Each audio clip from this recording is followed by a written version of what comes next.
Late in the afternoon of 10th May 1857, a group of sepoys from the Meerut cantonment area emerged in a group. The people, the sepoys from the British army, they rushed towards the towns and cities. They plundered the jail, they plundered the courts, they plundered the record offices, and they were just like bursting into a mutiny. Can you recall something which I want to tell you? Yes, students, a very good morning. Today we are going to start a new chapter, that is the revolt of 1857. A sepoys mutiny. The sepoys, the Indian soldiers, very well appointment by the British to serve them. And they busted into a revolt in 1857, 10th May, 1857, Meerut cantonment. They emerged, and on 11th May, they started their mutiny.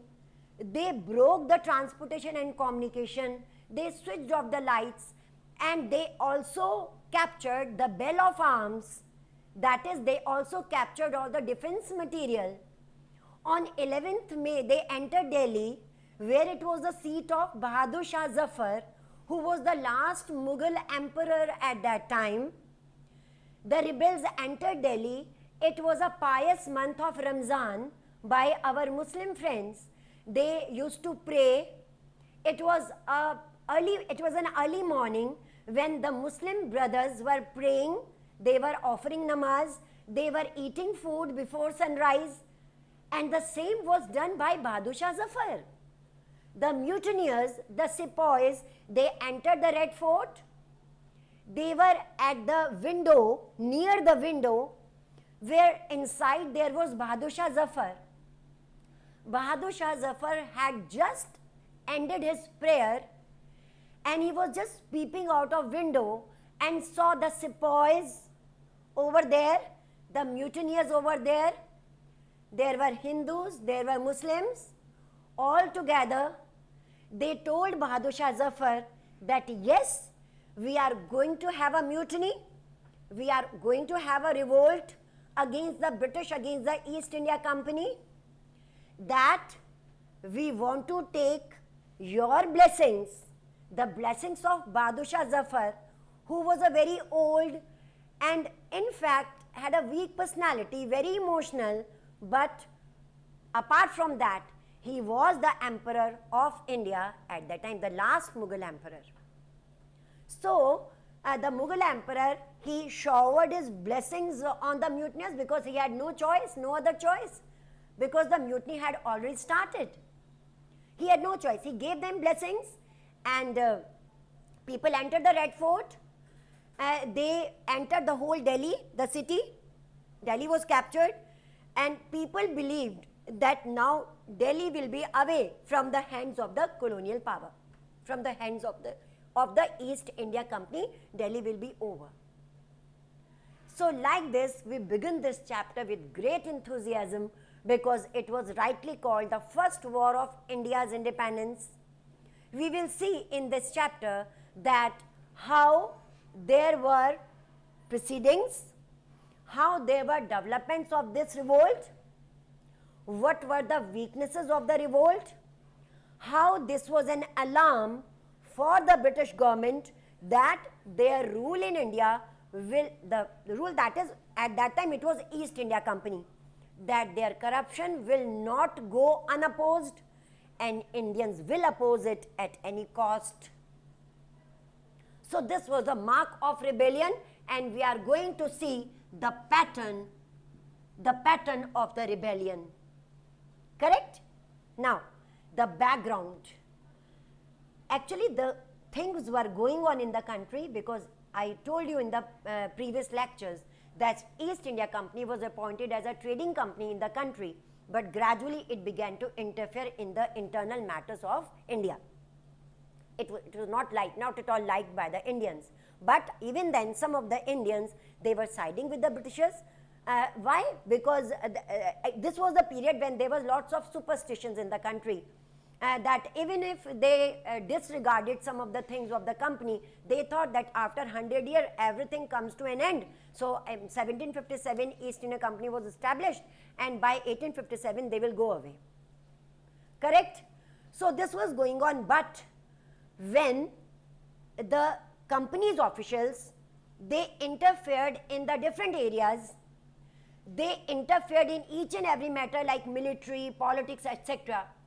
Indians realized that now they have to oppose all these things, because if we do not oppose, it will go on like this.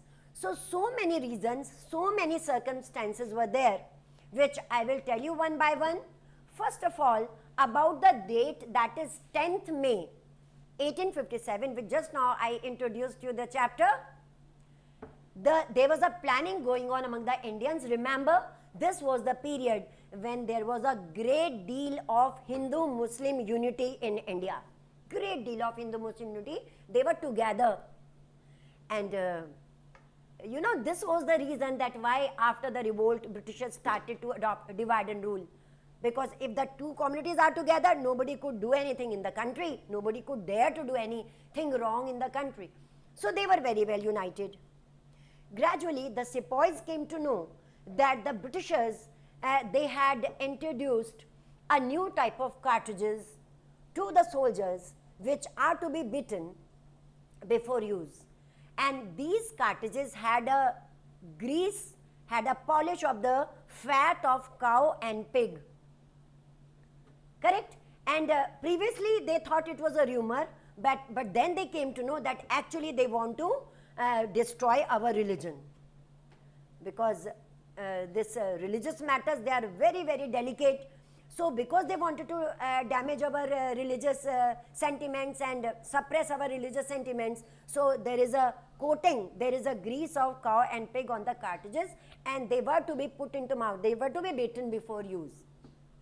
So although the revolutionary sentiments were going on among the Indians, but on 10th March 1857, there was a revolt in Bengal. In the Bengal cantonment, soldiers immediately refused to use the grease cartridges. Correct?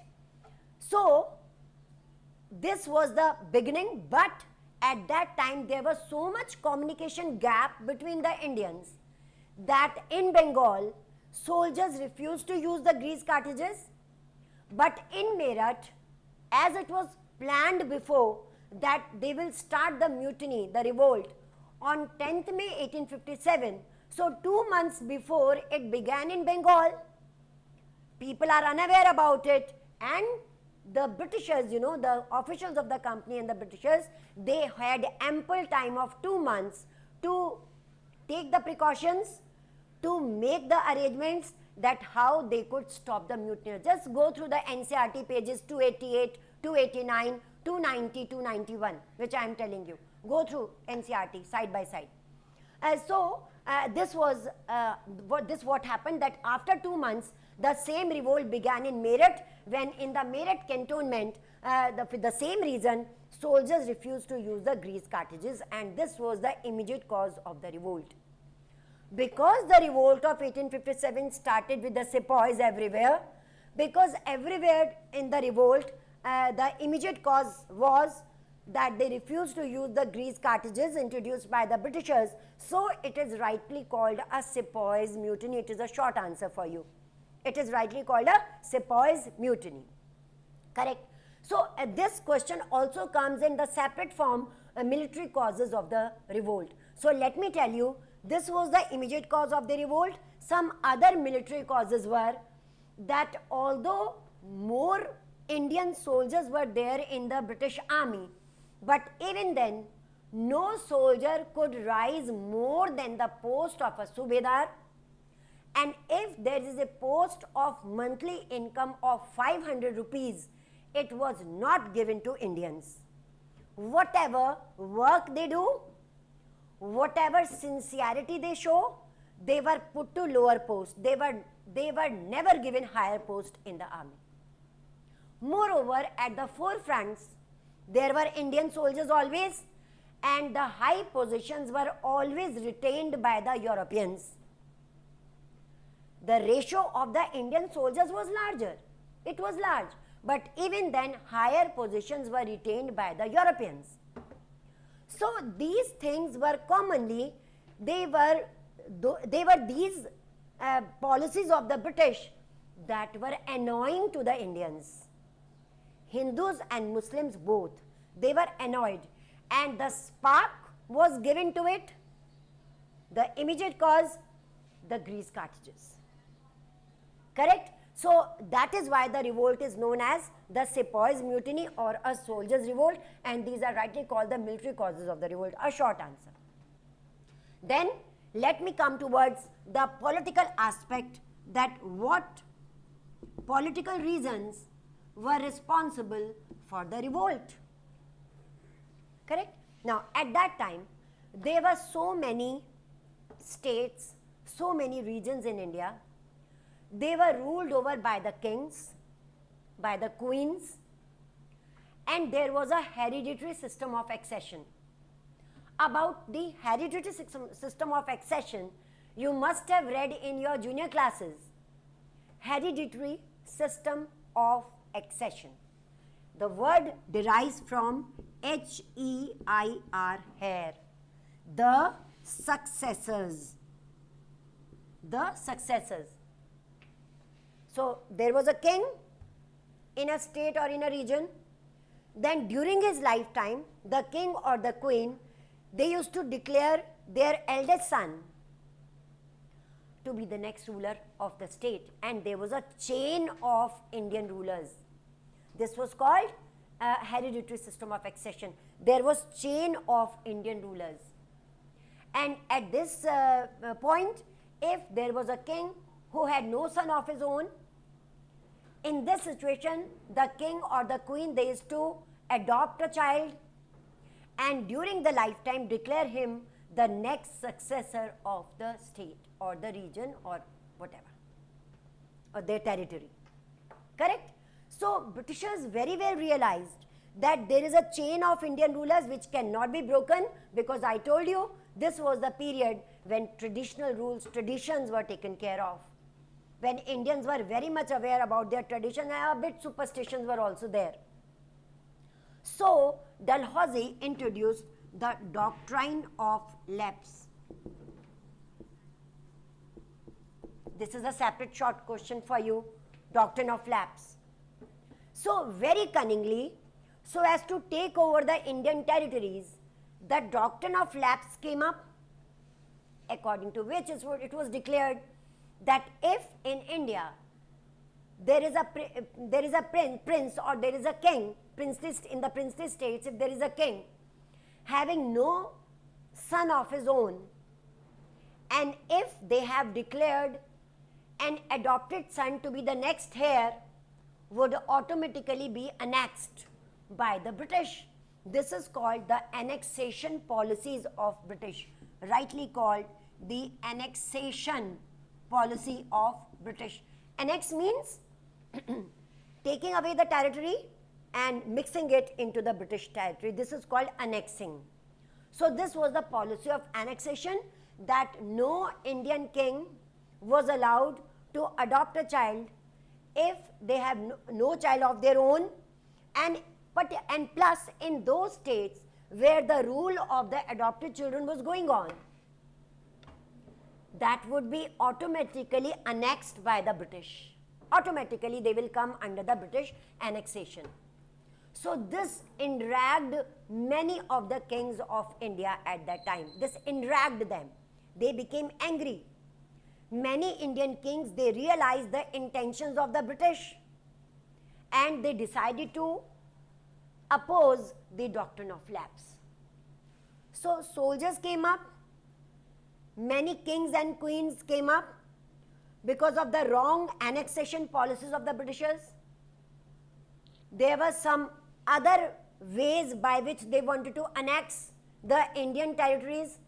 Tomorrow we will discuss the other policies of the Britishers, that how they made the Indians angry, how they made the Indian kings angry, turn against them, and finally there was the mutiny. The British Raj came up and there was mutiny by the Indians. Correct? So we will proceed this topic tomorrow, go through all these topics. I have told you the NCERT pages 288, 289, 290, 291 you have to go through, and we will proceed the topic tomorrow. Thank you, students.